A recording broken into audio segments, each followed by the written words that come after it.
I'm thrilled to introduce my guest today, harpsichordist and organist, Professor Nicoleta Paraschivescu. She teaches organ at the Academy of Music in Basel and is organist at the Church of St. Theodore in Basel as well. In 2015, she received her PhD from the University of Leiden for her doctoral dissertation about Giovanni Paisiello's Partimenti. She was awarded the Heibung-Stiftung Prize in 2016 in recognition of her outstanding research on partimenti. She's an expert in partimental realization and has contributed greatly to partimental research, as we will discuss more in the program. Professor Paraschivescu, it's my pleasure to welcome you to the show. Thank you very much. It's a pleasure for me to be part of your show, and I'm happy to talk to you for 1 hour. Wonderful. I want a little bit of background on you because you're such a marvelous player. When did you start playing keyboard, harpsichord, and organ? Oh, keyboard. I started when I was 6, but I started with piano. I come from Romania, actually from Transylvania, which is a part of Romania. And my background is German as well as Romanian. So with a German background, I'm rooted in the Lutheran tradition of that part, which actually the Germans who live in Transylvania, they were almost 1,000 years there. So they had a strong connection to the Lutheran and to the culture in Germany and Vienna. And so that's my background. So I started like everyone in that town, Hermannstadt, Sibiu, who had this background. I started with piano when I was 6. That was my first keyboard. Organ I started with 15 out of passion for the sound of the instrument, which I was acquainted, of course, to the church. And harpsichord, I started only when I was 18 or 19, when I started studying in Cluj-Napoca in Klausenburg, also in Transylvania. I had a harpsichord as additional instrument to the organ. And then really my real studies of harpsichord were in Basel. When I came in 1997, I was very lucky to start right away with Andrea Marcon, studying the harpsichord, yes. So I want to just go back a little bit, and I ask every performer this question. Do you have absolute pitch, perfect pitch, as they say? No, I don't have. So you started with piano. Did you take lessons and from 6 all the way up into university? Yes, I started to have piano lessons with 6 in the music school of the town. I was very lucky to have a very gifted grandmother who played Brahms and Chopin all the way. She had a very good teacher from Berlin, Arthur Stube. I was lucky, actually with her I learned much more than with my piano teacher at that time. And then, like many teenagers, I had a bit of a crisis when I was 12, 13. I really didn't want to continue, and I started a bit of guitar. And really? Yes. I know that you teach guitar. Oh, is it classical guitar or rock guitar? Yeah, classical and right. A bit like in the school, and yeah.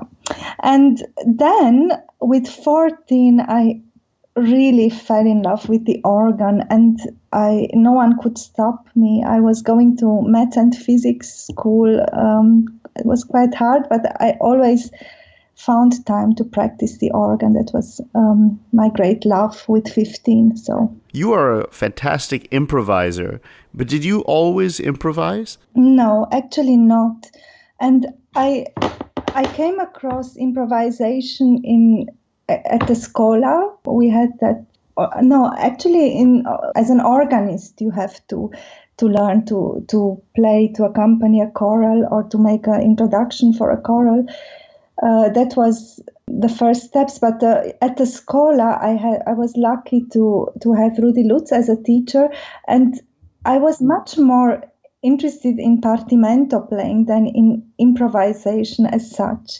Well, Jesper Christensen had at that time a manuscript, which is in Bologna, and this manuscript of Partimenti was circulating among the students, and I was very fascinated to see these bass lines, which is just a small part of a piece, and to see what is possible to do out of it. And Rudi Lutz was very open to each student for his preferences. So he would support each one's ideas or the things which they want to do.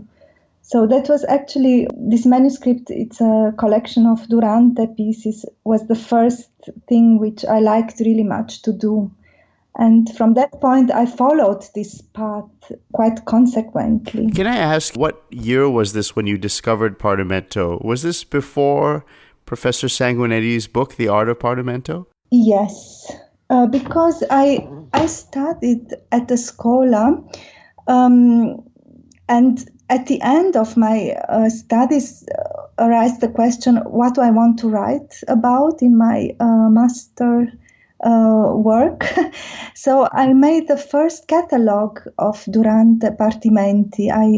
The Scola Cantorum Basiliensis helped to collect these manuscripts. I went many times to Rome, to Naples. At that time was quite usual to travel to these places because not all was digital available. So I had very nice trips with a night train to Naples, for example. No kidding, wow. Very nice, yeah. So, and there I found a lot of manuscripts and I made the first catalogue. This was 2008, and Professor Sanguineti published his book some years later. He knew my work and he also translated my first article, Una chiave per comprendere, my first article about Durante. He helped with the Italian translation. There's so many questions I have to ask you. I mean, the first one, I guess, would be, how did you teach yourself how to realize this music authentically, and what was your steps in how do you learn to apply it in a historically accurate way? Yeah, that's a very good question. And that was, in a way, also the purpose of my book. There are different parts, because if today we look at this bass line, so partimenti are just figured or unfigured bass lines, we have not much information. There is no recipe book how to do it. So we have to find different ways. And of course, I was lucky to have wonderful teachers like Rudi Lutz and Enrico Baiano in Naples. He's marvelous. He knows a lot about Neapolitan music and about Italian harpsichord music. Yeah, so I was lucky to get a lot of information from wonderful teachers, also like Robert Gerdingen and Giorgio Sanguinetti. But in the end, you have to look also to find the language of this style. So sometimes if I don't know exactly what to do, I go through the pieces which these people wrote down, like let's say Durante or Scarlatti. I just look, what did they do when they encounter, or in cantatas or in their compositions, concerti grossi, how did they handle these patterns? And that's a very good source of inspiration, apart from the teachers which I had. So I try to find different paths, and in the end, you develop your own preferences. Right. Now, how did you come to choose Giovanni Paisiello as the main focus of your research for your doctoral dissertation? Yes, I mentioned before, in 2008, I made the catalogue of Francesco Durante's Partimenti, which I found available at that time. And it was somehow natural to me to continue this path. And Paisiello was a pupil of Durante just shortly, but he comes from Sant'Onofrio, from this tradition. And apart from that, what is really important is it's very easy somehow to play Partimenti if the composer is good.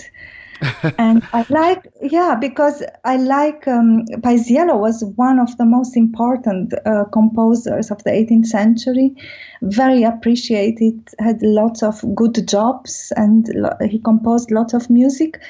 When somebody composes a Partimento, he has a piece in mind.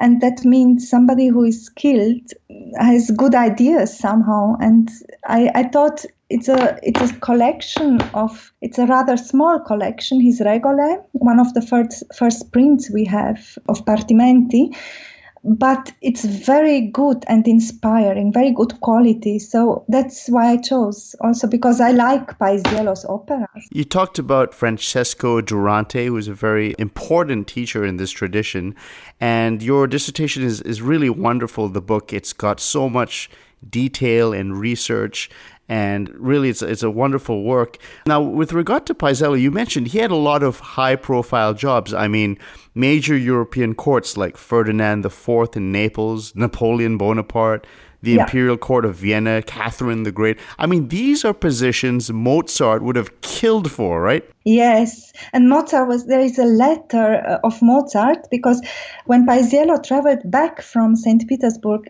Paisiello was a very good businessman.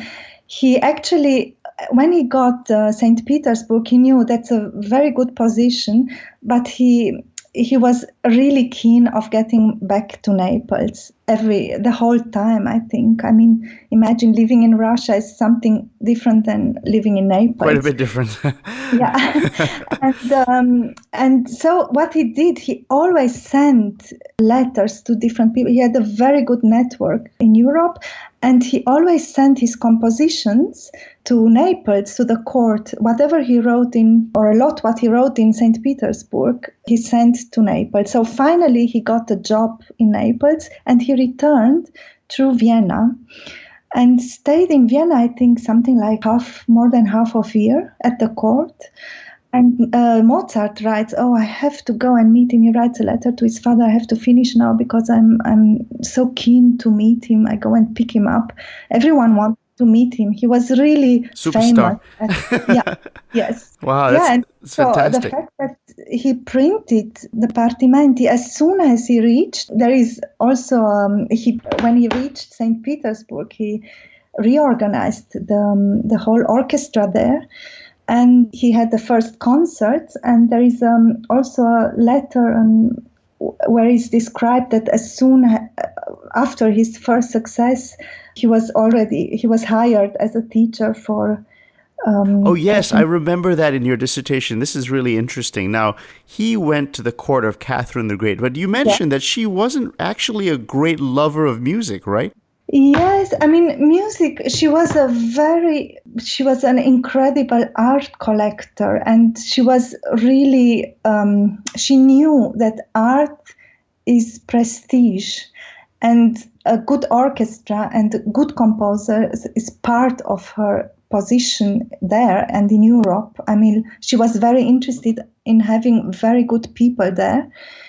Her daughter-in-law was of German. She came from Baden-Württemberg, and she immediately got Paisiello as a teacher. Catherine the Great, it's written, for example, she asked Paisiello to cut down the recitatives because it's boring. Oh. Yeah, he wrote shorter operas. There are different letters where all this is written down, that she preferred not too long recitatives. And yeah, I think she was very much aware that a good composer is part of her position in Europe, in the European landscape of the monarchy. Do we have a lot of Paisiello's letters? Do we have a lot of documentation? Did he write an autobiography? How much of his life do we know? Is it very well documented? That's very interesting. What he did, which is very good, he wrote a list of his works. So we don't have an autobiography. We have lots of letters which were published around 1910 to Melchior Grimm, for example, or to other noble people.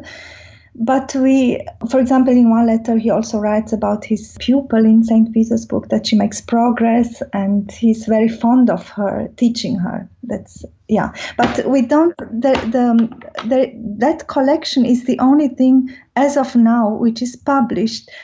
Many letters must be in the archives of Naples, and that, apart from the fact that he made a list of his works for a dictionary, which is very helpful for us, he was very careful in taking his music to Naples, back to Naples.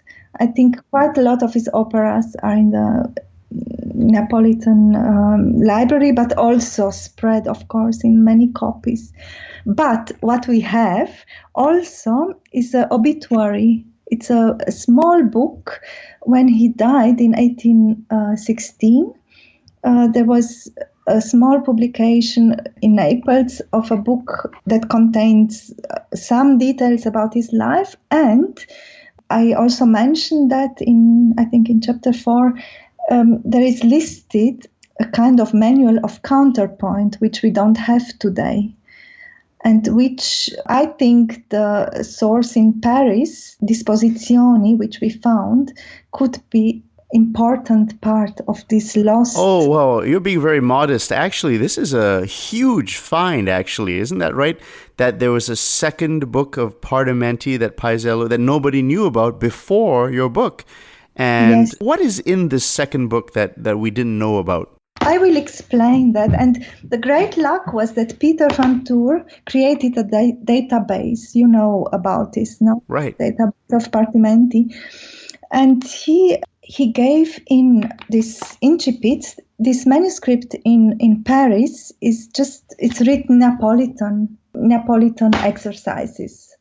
And because they are on two staves, a bass line and the upper voice, it's one volume, and the second volume is on three staves, bass line and two upper voices. So it was not clear. It was just one word inside, which meant Talleyrand, and we all know that Talleyrand was a very famous family in France, politically important, and they were strongly connected to Paisiello because Louis Talleyrand had lessons with Paisiello for many years, and his mother too.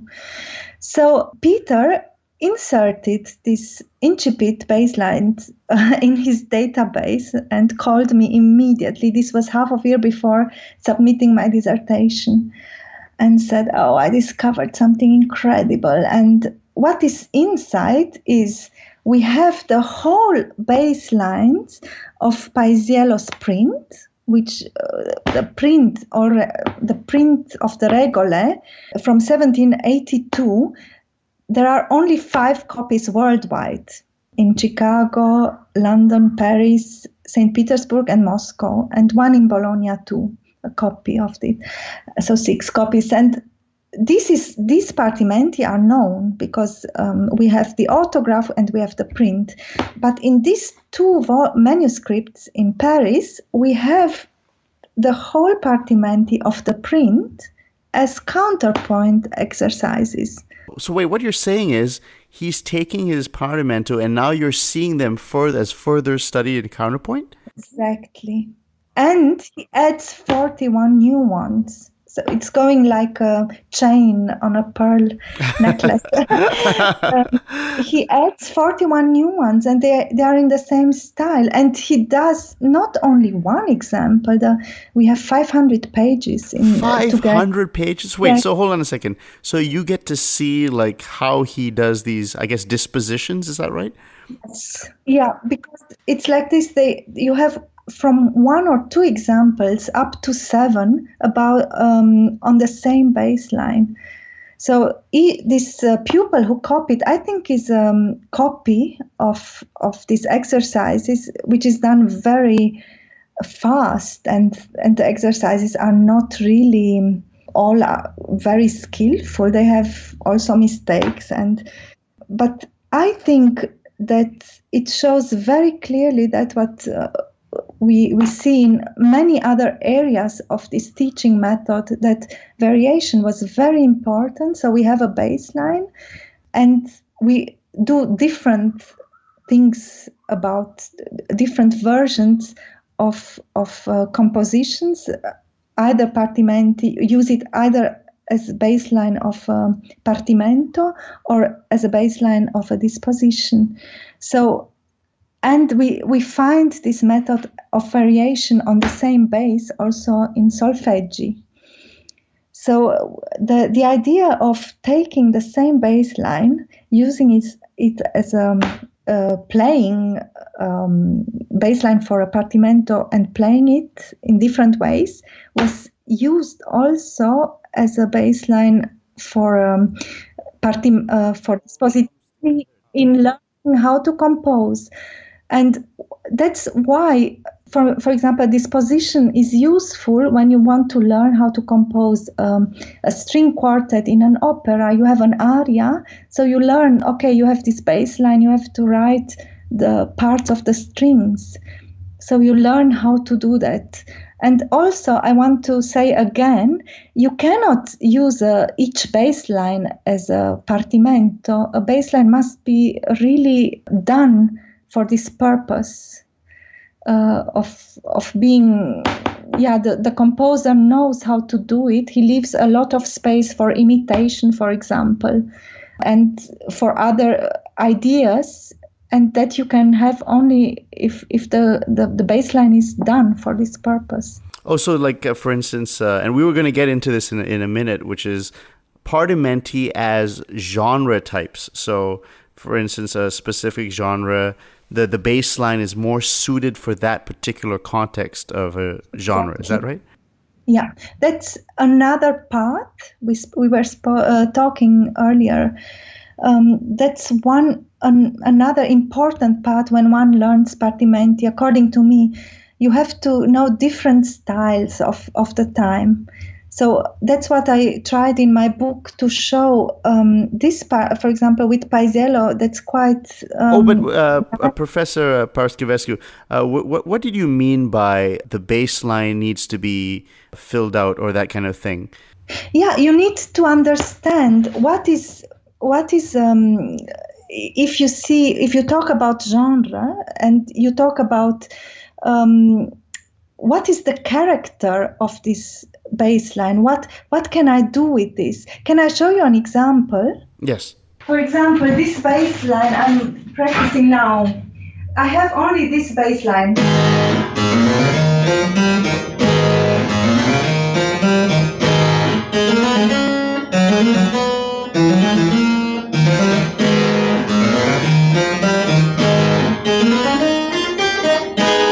So this won't be in a love scene of an opera. It will be a dramatic scene.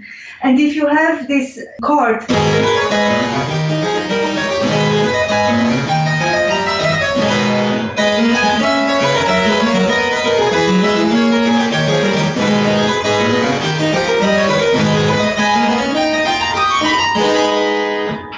that's what I say with you have to have an imagination of what is the bass line for. Did you just improvise that? That is just sensational, what I just heard. I tried different. That was amazing. Let's just stop the interview and just do a concert right now.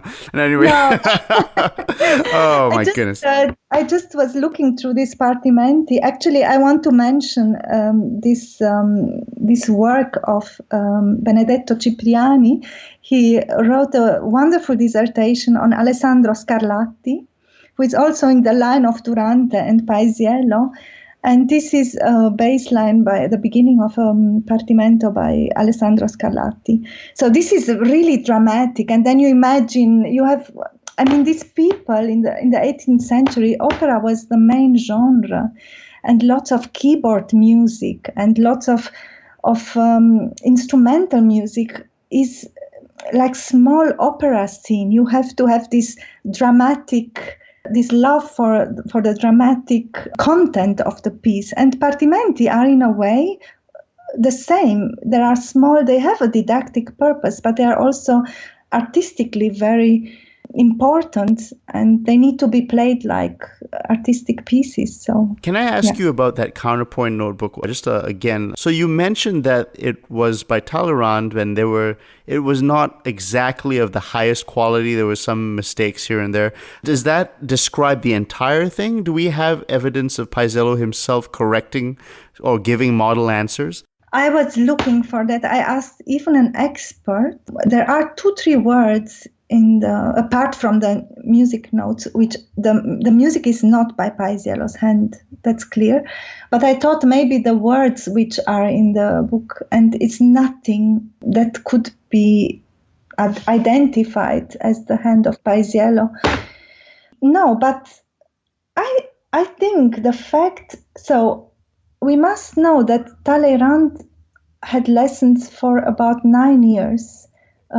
Auguste Louis de Talleyrand, and I looked at some of his music. He was he really thought when he was in his 20s to become a composer, but I mean he was a nobleman and he was very much in love with the opera and with Paisiello's music. But it's not really. He didn't become a composer. He became important ambassador, I think, of France. And we have a letter, I think 10 years after he left Naples, he still writes to Paisiello, please send me your music. He writes from Bern.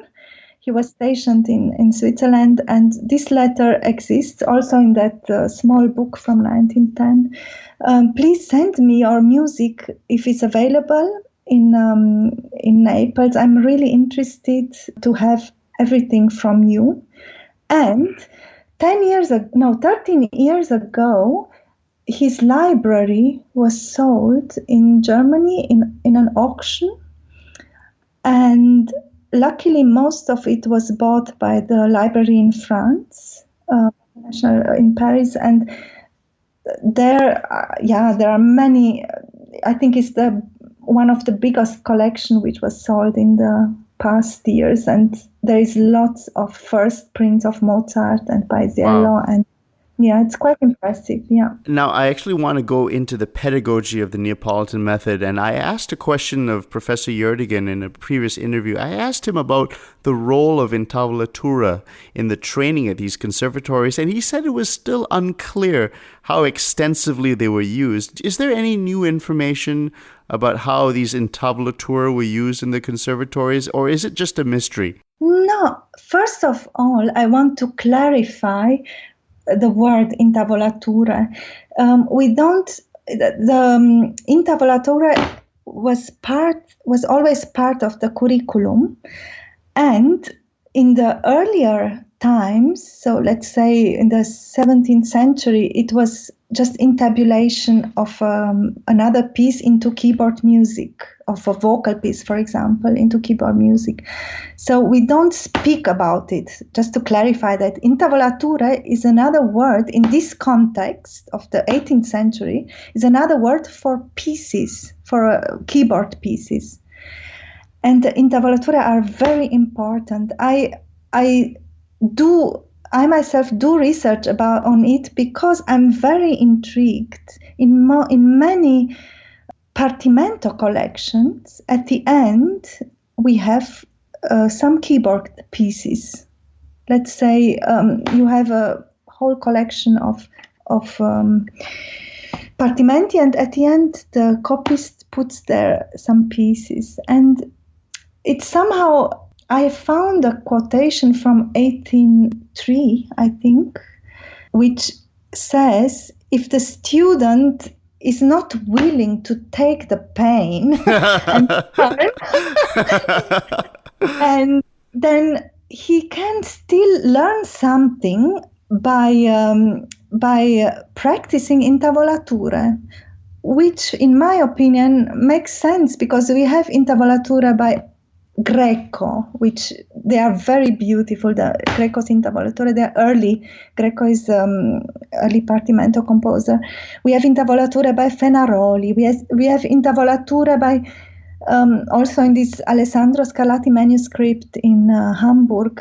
The second half of the manuscript are intavolature, and I think there was a need to have also some examples, although they don't seem to have a direct connection with the partimenti, but they are pieces to play the keyboard and to learn to play. I wanted to ask you about those Fenaroli intavolature, and I asked a few professors about them, and they said it's kind of interesting because he was a great counterpoint teacher, but How come there were some, I guess, contrapunctal mistakes, parallels in the writing of these intavolature? Have you noticed any of those quote-unquote Yes. contrapunctal mistakes? Yes, even in the Paisiello is full of it.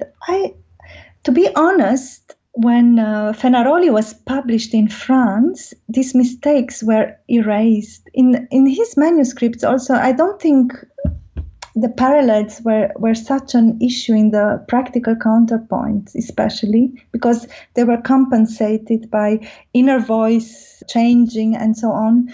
We have different sources which talk about it. But as soon as it was published and printed in France, it was really erased. It was very clean. And this, I can imagine that the practical part was not as narrow as when they started printing it, and especially probably in a tradition of clean and neat voice leading, you don't want to publish it. Although just Peter can talk more about it, salas, counterpoint exercises, and so on. We always encounter this issue of parallels and so on.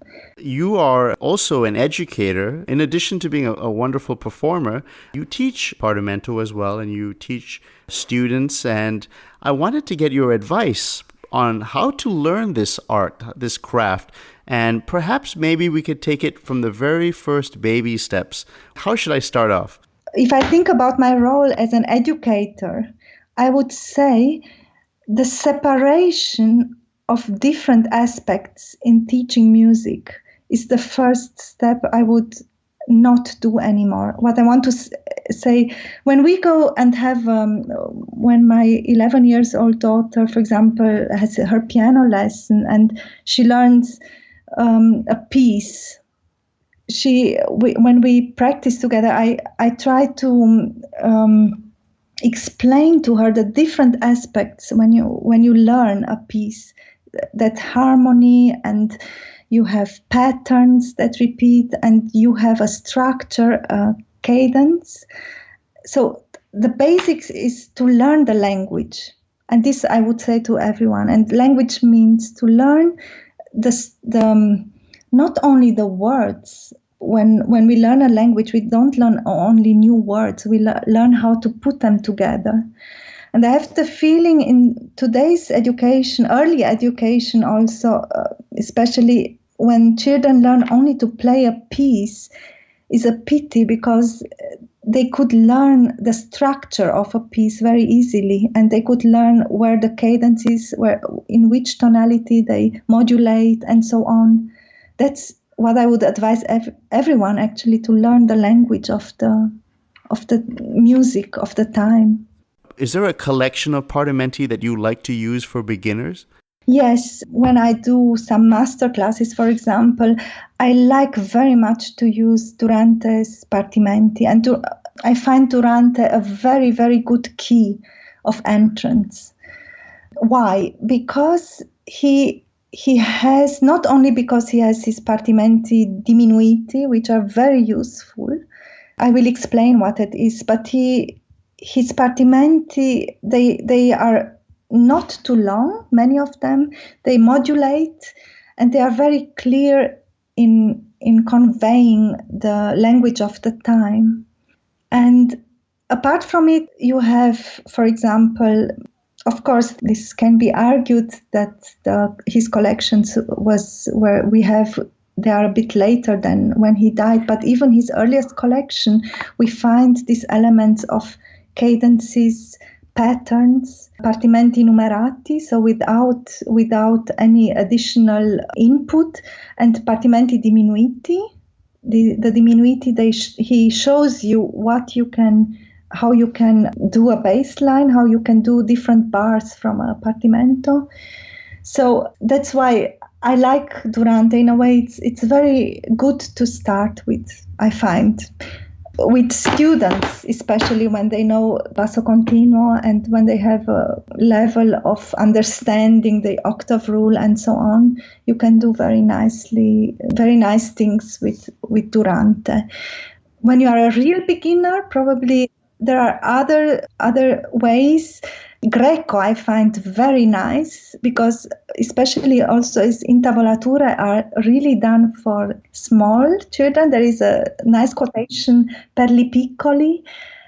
For the small ones, he has exercises. I like Greco's versetti, for example. They are very, very nice. And yeah, there are different ways, but we always have to also look at the music of the time. Again, in our mind, there is always the idea, okay, I do this now to learn this. But I think in that time, the purpose was to compose very fast.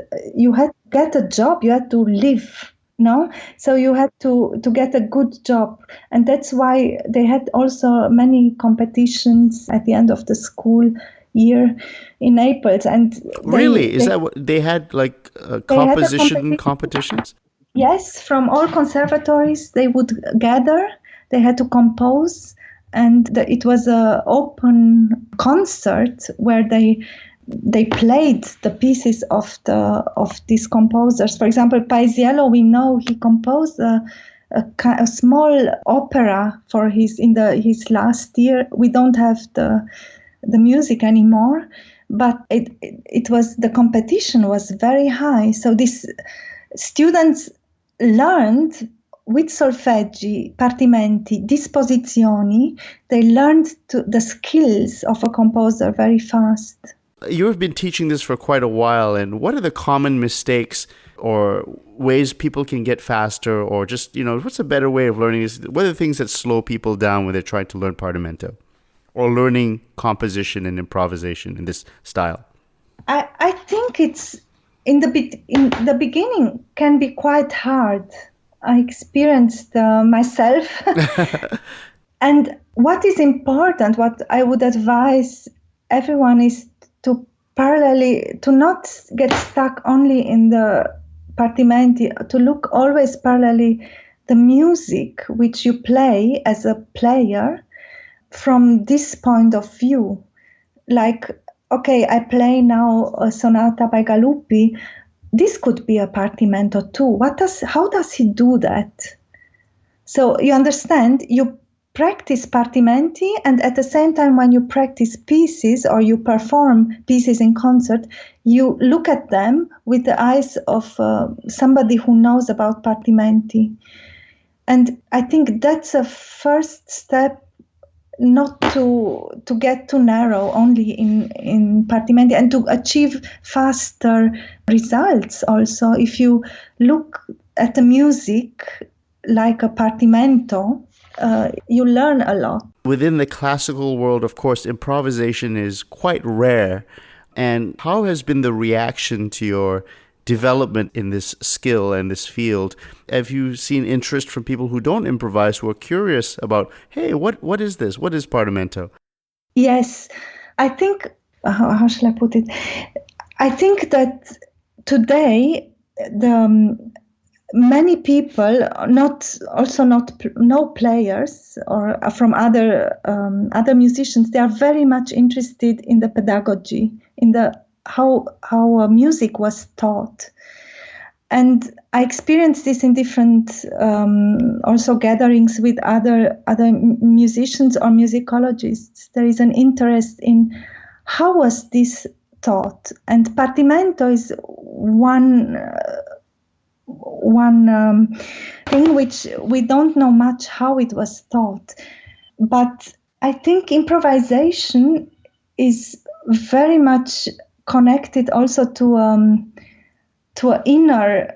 I mean, I have many, when I hear a bass line, I have different things which I could imagine above a bass line. Because it's also like it was earlier, you get to know a lot of music by singing, by performing, and you get like a lot of patterns in your ears which are part of your experience and of your life as a musician. So when all this comes together and you for me, it was important to read about it a lot and to write down. I still write a lot out to check the voice leading and also to check if I repeat myself.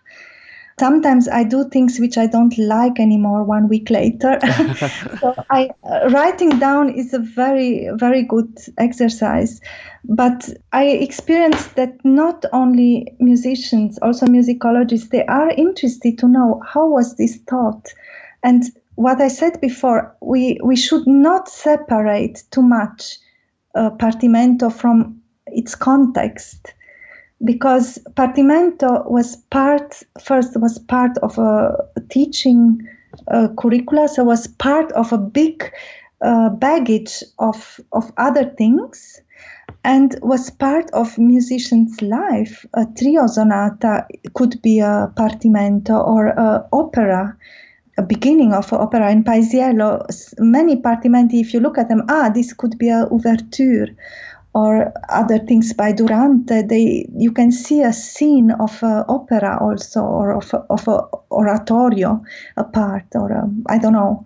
So we should not separate too much. We should look at the music of the time and of the. And that will also lead young partimentisti or young people who are interested in improvisation.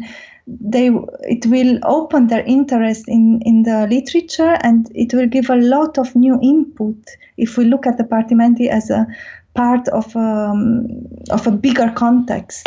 What's the difference today in the popularity of partimento versus perhaps when you had just discovered it? Oh, that's a big difference. And it's very nice, I must say, that many people get interested in this, and all over the world, actually. The best example is the discovery through the digitalization and also through the database of Uppsala database. We found much more sources which were not available 20 years ago. And I'm really happy to see that many people look for this art, and not just to just be in fashion. They just want to understand much more about it.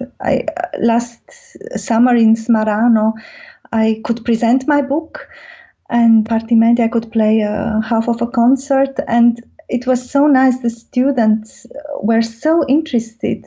When I gave my lecture, they just asked after the lecture for lessons and wanted to know more. It's really nice to see this interest from all over the place.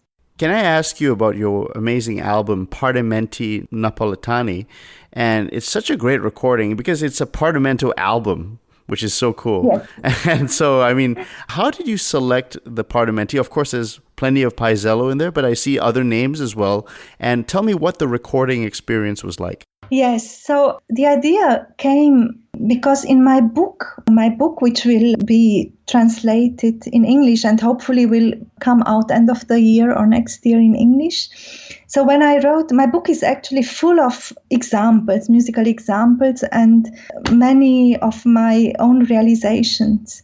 So I felt that it was a very nice practical addition to my book to have these pieces put together. And the hardest thing was to find a nice order in these pieces, because these pieces are each one have their own word, and to do like a 2-part sonata with a fugue in the end and to have the right order, it was quite difficult to find that. But I enjoyed a lot because I thought it will give new inspiration maybe to other people. And they're your realizations, right?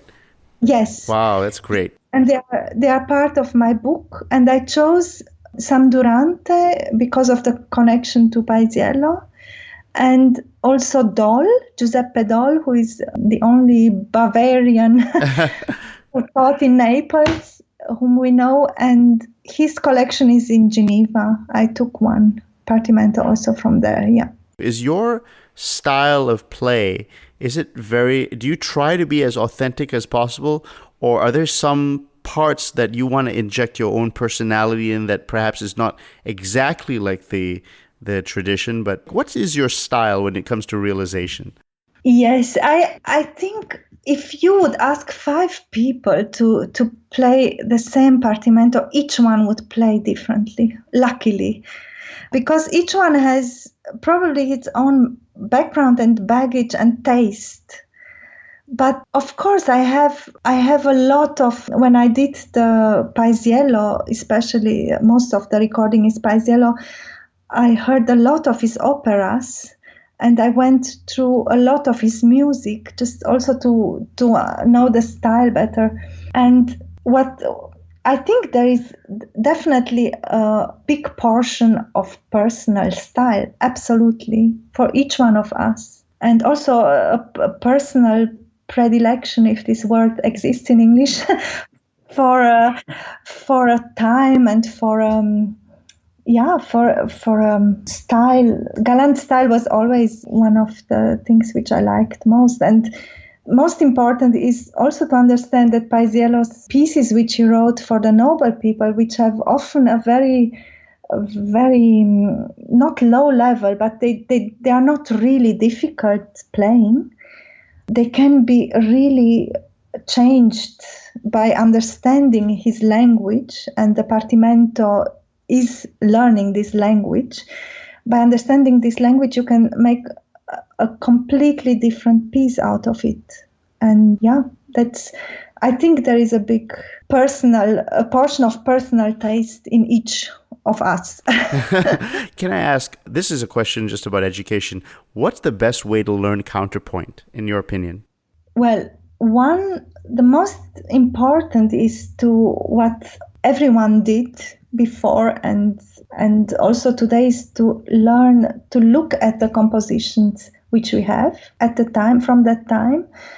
And counterpoint means also to learn the basics of cadences. Actually, to learn partimento is a very good pre-level of learning counterpoint. Though I must say that counterpoint was not, today when we learn counterpoint, we think of a student which studies composition and does only exercises on paper. That was not the case. I think in this way, a composer in the 18th century was a player and not just somebody who did only composition.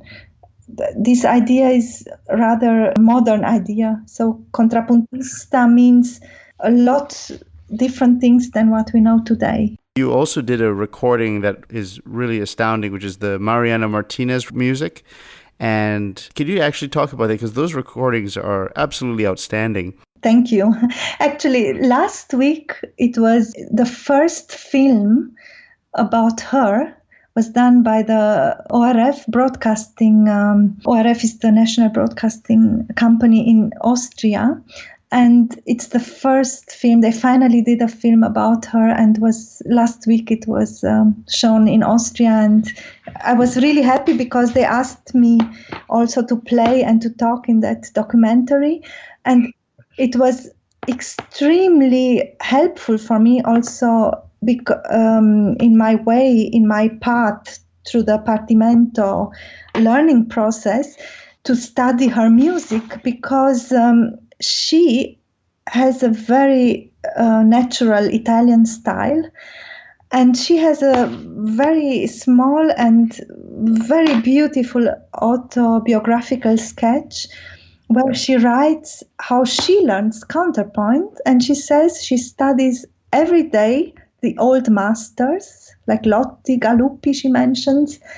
Apart from the fact that she composes and she practices, she studies every day the old masters. So everyone, even from Bach we know, they all studied the old masters. And I think it's important for us too to know, not to just try to play partimento, but to understand the music of the time. Okay, so this is a fun question. Can you give some recommendations of not just partimento, but music that you think are just great pieces, great compositions that you think would be very helpful for somebody, getting into these old Italian methods like partimento and playing and that kind of thing? What kind of compositions do you think that you love that you think people should check out? Oh, yeah. I love, for example, the toccatas by Greco. I find them wonderful. I dived into Alessandro Scarlatti recently. It's quite interesting, his keyboard pieces. We must also, I can imagine that lots of the pieces which we have today, it's just only a part of what they wrote down. They improvised a lot more. So we also don't know always for which purpose they did that. I find the Studi e Divertimenti by Durante very interesting also when one studies Partimenti. Then wonderful is Pasquini's compositions are amazing. And now I'm talking only about Italian music, Frescobaldi, and a lot more is to say. But it's important. I mean, if you study Pasquini, also you understand counterpoint very well. And yeah, the music of the time is good to go through Storace and also Domenico Scarlatti. In some points, his sonatas are also very, very, very much like Partimenti. I mean, it's quite interesting to see. Well, to end off, I guess my final question, Professor Paraschivescu, I'd like to ask you is, if you could change music education, how would you change it? I would, first of all, I would not separate harmony and understanding of the structure of a piece from the instrumental teaching. To explain, when you learn a piece today, a young pupil, I always find important that they understand in which tonality they are, where are the cadences, how does it modulate, what is the structure, because form is also important. Also in improvisation, form is very important. So when a pupil learns ready-made pieces, unfortunately the education is like that we just learn ready-made pieces, at least he gets to know, okay, this is a minuet. What are the characteristics? How is it built up? Oh, I can ornament in the repetitions. Oh, that's a different piece then. I have a young pupil who said this is a completely different piece if I do ornamentation. So unfortunately, often we have theory lessons separate and we have ear training separate, which makes in a way sense. But it's important. I would advise every teacher of an instrument who teaches his instrument to try from the beginning to explain to the young pupils or older pupils, this is the structure, look what he did, look, this could be an orchestral piece. This could be also, think it, when you play the piano or the harpsichord or the organ, think it as a orchestral piece. How do you do the articulation? How do you understand the modulation? In a holistic way, music was taught really, I think, for a very long time in a holistic way. Even it wasn't part of a big complex of art and culture. And I find even important to convey also the whole cultural background to the pupils. I think that's very important. It's not just playing notes. It's telling a story and telling it in a very vivid and lively way. I have a minor follow-up question, actually. Do you find that when you look at music from, say, Beethoven, Brahms, Mendelssohn, maybe the 19th century, even the 20th century, Rachmaninoff, do you see parallels? Is the Partimento training given you eyes that you can see structure and form better, even in more modern pieces? Absolutely.